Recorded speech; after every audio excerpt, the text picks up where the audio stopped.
আমাদের বাড়ির কাছে এই নতুন ওপেন হওয়া জুয়েলারি শপে যে এত সুন্দর সুন্দর কালেকশন দেখতে পাবো আমি তো বিশ্বাসই করতে পারিনি। হ্যালো, ওয়েলকাম টু শ্রীয়ের মিনি ভ্লগ। আমাদের বাড়ির উঠোনে এত গাছপালা যে একটুও রোদ আসে না, তাই গাছগুলোকে একটু ছোড়া হচ্ছিল।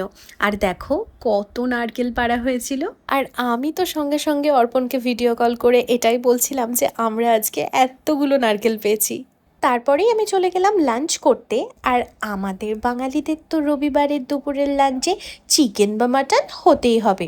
কি ঠিক বললাম তো? আর খেতে খেতে তারক মেহতা কা উল্টা চশমা না দেখলে আমার তো খাবারটা হজমই হবে না। আজ সকালে না বাবা আমাকে আর মাকে এই নেল পালিশগুলো এনে দিয়েছে, তাই আমি এক একটা হাতে এক একটা পরে দেখছিলাম যে কোন রংটা আমার হাতে ভালো লাগছে। জ্বরের জন্য বেশ অনেক দিন বাড়ির বাইরে বেরোইনি, তাই ভাবলাম আজকে যেহেতু একটু শরীরটা ভালো লাগছে, তাই পাড়ায় নতুন ওপেন হওয়া এই জুয়েলারি শপটা থেকে ঘুরে আসি। আমার নিজস্ব কিছু কাজও ছিল, আর ভাবলাম একটু কালেকশনগুলো দেখে আসি। আর বিশ্বাস করো, ওখানকার সোনা রূপোর বিভিন্ন জুয়েলারির কালেকশন আমার ভীষণ ভালো লেগেছে, ভীষণ ইউনিক লেগেছে।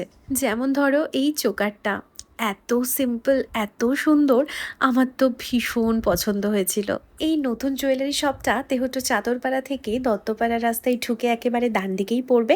তোমাদের সবাইকে বলছি এখানে আসো, জুয়েলারিগুলো তোমাদের ভীষণ পছন্দ হবে। তো চলো আজকে এখানেই শেষ করছি, দেখা হচ্ছে নেক্সট ভ্লগে। টাটা।